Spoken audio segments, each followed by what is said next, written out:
Health is wealth. अगर आप स्वस्थ हैं तो सब कुछ मस्त है, ये सब तो हम सबको पता ही है। बट हमारी हेल्थ स्पिरिचुअलिटी के साथ भी डीपली कनेक्टेड है। ये चीज मैंने अब जाके रियलाइज की है जब लास्ट 6 मंथ से कंटिन्यूअसली मैंने योगा एंड मेडिटेशन को अपनी प्रैक्टिस में इंक्लूड किया है। और मेरा मॉर्निंग का 1 घंटा इस चीज के लिए जाता ही है। टाइम कम होता है तो मैं थोड़ा सा उसको शॉर्ट कर देती हूँ 30 to 40 मिनट्स में। अदरवाइज 1 आवर कब निकला मुझे पता नहीं चलता है। तो जैसे मोबाइल चलाने के लिए उसकी बैटरी चार्ज करना जरूरी है, भले ही मोबाइल कितना ही सुंदर और महंगा क्यों ना हो, बैटरी नहीं होगी तो नहीं चलेगा ना। तो इसी तरह से हमारे अंदर प्राण शक्ति जरूरी है, तभी हम चाहे कितने भी सुंदर हों, फिट होना बहुत जरूरी है। और ये हमें मिलता है मेडिटेशन और अपने बेसिक एक्सरसाइजेस जो कि मैं फॉलो करती हूँ as a yogic exercises. So hello everyone, welcome again in another vlog. तो अभी यहाँ पर मेरा मॉर्निंग रिचुअल कंप्लीट हो चुका और हल्का हल्का उजाला देखिए होने लगा है। और इतनी तेज हवा चल रही है ना, मतलब हल्का तूफान सा चल रहा है। देखो तेज कितने हिल रहे हैं सारे बेचारे आड़े टेढ़े। और पूरे टाइम मेरी तो योगा मैट पलटे जा रही थी। तो योगा प्रैक्टिसेस भी मैंने बहुत रेपिटेशन में आज नहीं करे क्योंकि बारिश के हल्के हल्के छींटे भी गिर रहे हैं, अभी भी गिर रहे हैं। तो अचानक बारिश तेज भी हो सकती है, तो इसलिए मैंने आज टाइम ज़्यादा नहीं लिया है। काले से नीला आसमान हो चुका, तो सनराइज तो आज होगा नहीं, आसमान पूरा ना बादलों से घिरा हुआ है। तो फिलहाल चलते हैं अब नीचे। और आज थोड़ा सा मंदिर पे टाइम ज़्यादा लगेगा क्योंकि दादाजी भी उठ जाते हैं साथ में, तो वो धीरे धीरे मंदिर की धुलाई, भगवान जी का नहलाना धुलाना और दिन कर लेते हैं। लेकिन आज दादा दादी गए हैं घर, तो वो वाला टाइम भी जाएगा। अदरवाइज़ मैं बस पूजा कर लेती थी, ये काम दादा करके रखते थे। तो 4:40 लगभग मुझे हो चुका था। आज मैं मॉर्निंग छत पे पहुंची और अभी एग्जैक्टली 5:35 फ़ोन पे हुआ है, तो 5:30 हो चुका है। अभी हम चलते हैं नीचे। तो अभी ना मेरी साइकोलॉजिकल बॉडी क्लॉक सेट हो चुकी है कि 4:15 के आसपास में खुद ही मेरी नींद खुल जाती है, अलार्म लगे या ना लगे। और छुट्टी हो या वर्किंग डे हो, मैं मेडिटेशन के बिना खुद को कंफर्टेबली फील नहीं करती हूँ। तो अभी मॉर्निंग अपने एक्सरसाइज रूटीन के बाद पहुंचे नीचे। उसके बाद भगवान जी का स्नान और स्पिरिचुअल टाइम हम कह सकते हैं। और उसके बाद जल्दी से कर लेते हैं नाश्ते की तैयारी। और आज ना दादा दादी भी नहीं थे, तो इधर वाला टाइम भी थोड़ा सा एक्स्ट्रा था। और उधर मेरी जो हेल्पर है झाड़ू पोछे के लिए, उसकी हेल्प लेती हूँ, वो भी छुट्टी पे थी। तो मैंने सबसे पहले मूंग दाल रात में भिगाई थी कि मैं इसका डोसा बना दूंगी। ये मैंने पीस लिया क्योंकि तूफान सा चल रहा था, बारिश का मौसम सा हो रहा था, तो लाइट भी जाती। तो मूंग दाल पीस करके और ये मैं इसका बैटर रेडी कर दे रही हूँ। थोड़ा सा बेसन मैंने इसमें ऐड कर दिया है ताकि इसको ना एक बाइंडिंग अच्छे से मिल जाए। तो अपनी नीड के अकॉर्डिंग मूंग दाल भिगाई मॉर्निंग, उसको फाइन पेस्ट हमने कर लिया। थोड़ा सा अदरक का टुकड़ा और आप डाल सकते हैं अपनी चॉइस से। और ये हम ढक के रख देते हैं अगले बनने तक के लिए आधा घंटा पौना घंटा। तब तक मैं बाकी के काम निपटा लूँगी और साथ में सब्जी बनेगी, पराठे बनेंगे। तो बर्तन संभाल लिए जो धुले थे रात के, और उसके बाद जल्दी से हमने ये झाड़ू पोछे वाला काम भी निपटा लिया। तो अगर मेड होती है तो मैं उसके साथ मिल करके प्रॉपर डीप क्लीनिंग करती हूँ छुट्टी वाले दिन में। बट खुद ही करना होता है तो फिर ना बहुत टाइम चाहिए होता है। और मेरे ऑलरेडी क्योंकि टारगेट रहते हैं काम, तो फिर मैं चीज़ें मैनेज करती हूँ। क्योंकि भगवान जी की पूजा से पहले एक बार हम लॉबी में झाड़ू खुद से ज़रूर करते हैं, तो फिर 2-2 बार कौन करे, तो मैं साथ ही लगा दिया एक बारी। और उसके बाद हाथ धो करके पहुँचे किचन पे, क्योंकि नहाना मेरा मॉर्निंग ही हो जाता है, तभी मैं मेडिटेशन पे बैठती हूँ।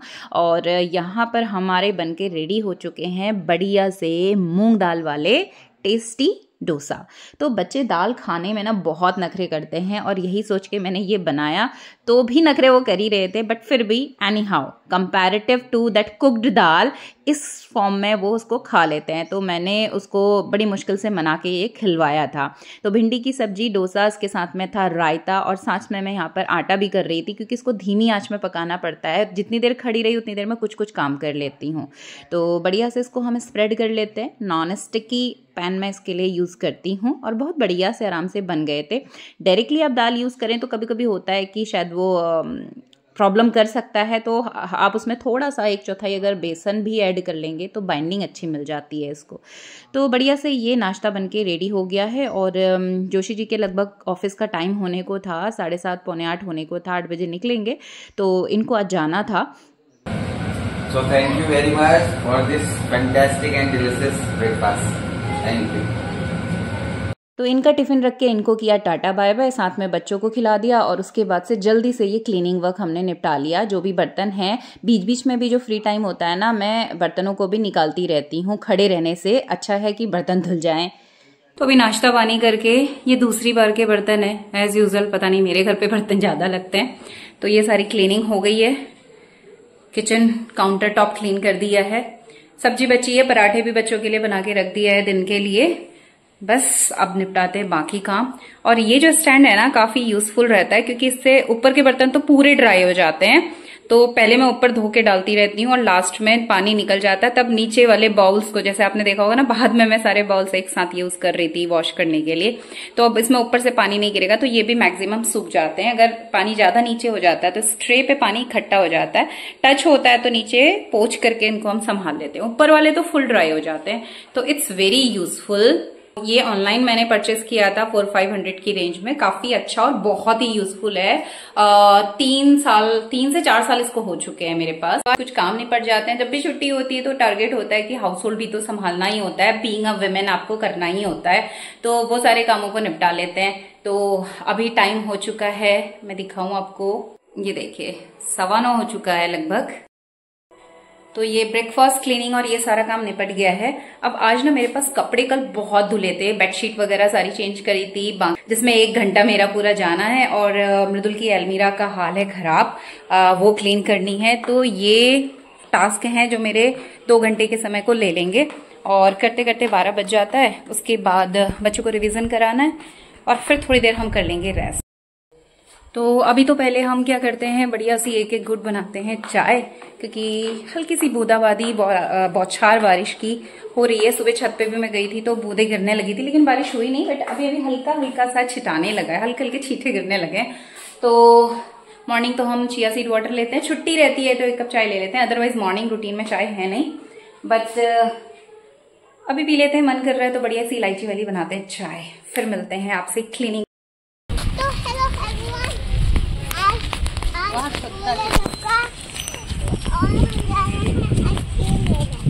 तो बर्फ की हवाएं चल रही हैं बादलों के साथ, थोड़े बहुत छींटे भी आ रहे हैं, और इन महाशय को डोसा खाने के बाद खानी है और इनको दिन में बनाया है पराठा, वो भी फोल्ड वाला पराठा और भिंडी, लेकिन इनको खानी है मैगी। आपने कहा था किसके बदले? डोसा खाने के बदले इनको मैगी खिलानी पड़ती है। अरे वो इतना गंदा भरोसा था। लोगों को रोटी नसीब नहीं है, सोचो उन बच्चों के बारे में जरा। नहीं सोचना। तो क्योंकि वो मूंग दाल का था तो इसको खाने में थोड़ा सा वो महक आ जाती है ना दाल वाली, तो ये नखरे कर रहा था बड़ा वाला, छोटा वाला तो खाता है अच्छे से फिर भी। तो इसको मैंने बड़ी मुश्किल से मिन्नतों से दूसरा डोसा खिलाया था, और तब यही शर्त थी कि बदले में इसके बाद दिन में मैगी खिलाओगे। तो फिर गए, ठीक है मैगी ले आए बच्चों के साथ। ना बच्चा बन जाना चाहिए कभी कभी, रोज नहीं, कभी कभी चीज़ें खा लेने में कोई हर्ज नहीं है, आप टेस्ट लीजिए but in a healthy form. और अभी ना बच्चों के पास समय है बट हमारे पास नहीं है, कल को हमारे पास होगा बट बच्चों के पास नहीं होगा। तो जो पल हैं बच्चों के साथ ज़रूर एंजॉय कीजिए आप। और ये यहाँ पर एंजॉय कर रहे हैं अपना पराठा, जो मैंने मॉर्निंग ही साथ ही बना दिया था कि फिर मैं बाकी काम दूसरी तरफ करती रहूँगी, और कैसरोल में गरम गरम रख दिए थे। तो अजवाइन नमक के साथ ये इनको फोल्डेड पराठे, लेयरिंग वाले पराठे बना के रखे थे, ये खाए इन्होंने मैगी के साथ में। उसके बाद वॉश करके थोड़ी देर को इनको रेस्ट कराया, और साथ में हम आ गए उसके बाद कि भाई अलमीरा को कर देते हैं, कपड़े फोल्ड मारे, कपड़े फोल्ड मारने के बाद अलमीरा का काम करना था, दोनों की ही करनी थी सेट, बट अभी ज़्यादा टाइम नहीं था, पेपर भी था और मुझे भी अपना काम था। तो यहाँ पर सारे कपड़े पहले निकाले बाहर, क्योंकि बच्चों की अलमीरा हो, इवन बड़ों के साथ भी यही होता है, बट बच्चे तो अब मैं हर बार इसको निकाल के हाथ पे दूँ पॉसिबल नहीं है, बच्चे 2-3 बार में खुद से ही चेंज कर लेते हैं, अपने मन से निकालते हैं। एक कपड़ा खींचता है तो टी-शर्ट्स का पूरा ढेर नीचे गिराता है, तो कितनी भी कोशिश कर लो बच्चों के साथ ये रहता ही है, and specially with the boy child. तो जिनके साथ है प्रॉब्लम वो रिलेट कर सकते हैं इस प्रॉब्लम को। तो अब काम भी आपको करना है, साथ में बच्चों को भी संभालना है, स्पेशली जब छोटा बच्चा 3-4 साल का है, तो ऐसे बच्चों के साथ ऑफ कोर्स प्रॉब्लम होती है काम करने में, बट काम तो करने ही होंगे, तो उसको हम मैनेज करते हैं। तो इसको मैं साथ साथ में यहाँ पर बातें बना रही थी, इसके साथ कहानी बना रही थी, ताकि इसको मैं ना इधर उधर भागने से रोक सकूं। तो सुपर एक्टिव है बच्चा मेरा, तो मुझे उसके लिए ट्रिक्स लगानी पड़ती हैं। और भाई ये खेलता भी रहा, बार बार इस पे ध्यान देना पड़ता है, क्योंकि डर लगता है कि गिर जाएगा या फिर बाहर निकल जाएगा, और कई चीज़ें रहती हैं बच्चों के साथ पे, तो दोनों जगह आपको फोकस रखना पड़ता है।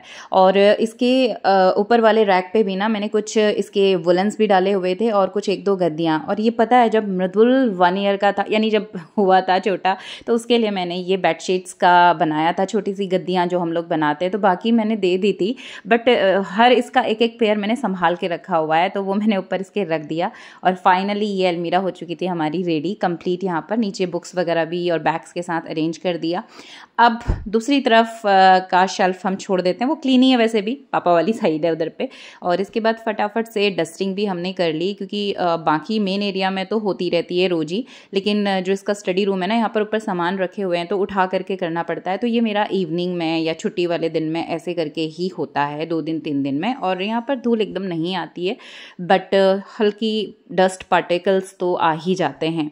तो यहाँ पर भी हमने क्लीन कर दिया, तो इसका रूम प्रॉपरली, और साथ में बेडशीट वगैरह, तो इसका रूम थोड़ा सा अच्छे से मेंटेन कर दिया था। मेंटेन इन द सेंस कि थोड़ा सा डस्टिंग वगैरह कर दी, बेडशीट वगैरह, अलमीरा वगैरह। तो ये 14 से 15 दिन का रूटीन रहता है कि जब फिर अलमीरा को सेट करना पड़ता है। और बच्चों को अपने साथ इंगेज करके जब हम ये काम करते हैं ना, तो उनको भी समझ में आता है। जब अगली बार वो रखता है, तो अब मैं कपड़े फोल्ड मारती हूँ, तो इसके कपड़े मैं इसको ही बोलती हूँ कि बेटा अपने कपड़े अलमीरा पे रखो, तो कहाँ पे क्या रखना है उसे मालूम है।